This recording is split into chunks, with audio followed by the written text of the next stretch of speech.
굿모닝 큐티 가족 여러분, 5월 24일 수요일 아침입니다. 어제 라구나 우즈에서 정기 연합 모임도 잘 하셨지요? 오늘은 용사입니까? 겁쟁이입니까? Warrior or Warrior 제목을 가지고 우리 박성건 목사님께서 또 말씀을 전하십니다. 특별한 은혜, 도전적인 은혜, 또 새롭게 삶을 출발하는 은혜가 있는 시간이 되기를 진심으로 바랍니다. 오늘 묵상할 말씀은 레위기 14장 33절에서 57절 말씀입니다. 다같이 찬송가 190장 샘물 같은 보혈은 1절을 찬양하시겠습니다. 샘물과 같은 보혈은 주님의 피로다. 보혈의 죄를 씻으면 정하게 되겠네. 정하게 되겠네. 정하게 되겠네. 보혈의 죄를 씻으면 정하게 되겠네. 여호와께서 모세와 아론에게 말씀하여 이르시되 내가 내게 기업으로 주는 가나안 땅에 너희가 이를 때에 너희 기업의 땅에서 어떤 집에 나병 색점을 발생하게 하거든 그 집 주인은 제사장에게 가서 말하여 알기를 무슨 색점이 집에 생겼다 할 것이요 제사장은 그 색점을 살펴보러 가기 전에 그 집안에 있는 모든 것이 부정을 면하게 하기 위하여 그 집을 비우도록 명령한 후에 들어가서 그 집을 볼지니 그 색점을 볼 때에 그 집 벽에 푸르거나 붉은 무늬의 색점이 있어 벽보다 오목하면 제사장은 그 집 문으로 나와 그 집을 이레 동안 폐쇄하였다가 이레 만에 또 가서 살펴볼 것이요 그 색점이 벽에 퍼졌으면 그는 명령하여 색점 있는 돌을 빼내어 성 밖 부정한 곳에 버리게 하고 또 집안 사방을 긁게 하고 그 긁은 흙을 성 밖 부정한 곳에 쏟아버리게 할 것이요 그들은 다른 돌로 그 돌을 대신하며 다른 흙으로 집에 바를지니라. 돌을 빼내며 집을 긁고 고쳐 바른 후에 색점이 집에 재발하면 제사장은 또 가서 살펴볼 것이요 그 색점이 만일 집에 퍼졌으면 악성나병인즉 이는 부정하니 그는 그 집을 헐고 돌과 그 제목과 그 집의 모든 흙을 성 밖 부정한 곳으로 내어갈 것이며 그 집을 폐쇄한 날 동안에 들어가는 자는 저녁까지 부정할 것이요 그 집에서 자는 자는 그의 옷을 빨 것이요 그 집에서 먹는 자도 그의 옷을 빨 것이니라. 그 집을 고쳐 바른 후에 제사장이 들어가 살펴보아서 색점이 집에 퍼지지 아니하였으면 이는 색점이 나은 것이니 제사장은 그 집을 정하다 하고 그는 그 집을 정결하게 하기 위하여 새 2마리와 백향목과 홍색실과 오술초를 가져다가 그 새 하나를 흐르는 물 위 질그릇 안에서 잡고 백향목과 오술초와 홍색실과 살아있는 새를 가져다가 잡은 새의 피와 흐르는 물을 찍어 그 집에 7번 뿌릴 것이요 그는 새의 피와 흐르는 물과 살아있는 새와 백향목과 우슬초와 홍색실로 집을 정결하게 하고 그 살아있는 새는 성 밖 들에 놓아주고 그 집을 위하여 속죄할 것이라. 그러면 정결하리라. 이는 각종 나병 환부에 대한 규례니 곧 옴과 의복과 가옥의 나병과 돋는 것과 뾰루지와 색점이 어느 때는 부정하고 어느 때는 정함을 가르치는 것이니 나병의 규례가 이러하니라.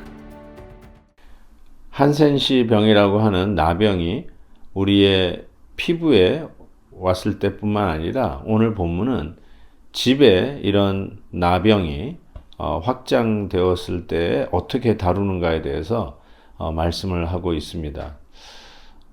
집 안에도 마치 곰팡이가 피듯이 나병이 번지는 모습을 보게 되는데요. 그 의심스러운 증상들, 예를 들어서 또 벽이 좀 움푹해진다든지 색이 변해가지고 벽에 색점이 생긴다든지 이러한 현상들이 있으면 나병을 의심하고 제사장이 와서 확인을 하게 됩니다. 여기서 내려지는 조치들 보면은 일단 일주일 격리하고 그리고 나서 다시 확인을 하고 또 역시 비슷한 현상이 계속해서 진행이 되면 아예 그 부분을 드러내고 모든 흙벽을 깎아내리면서 새롭게 건물을 마치 레노베이션 하듯이 집을 뜯어 고치는 일들을 보게 됩니다. 이게 보면서 저 느끼는 거는 코로나가 한창일 때 우리가 확진이 되면 격리했던 그 때가 자꾸 생각이 납니다.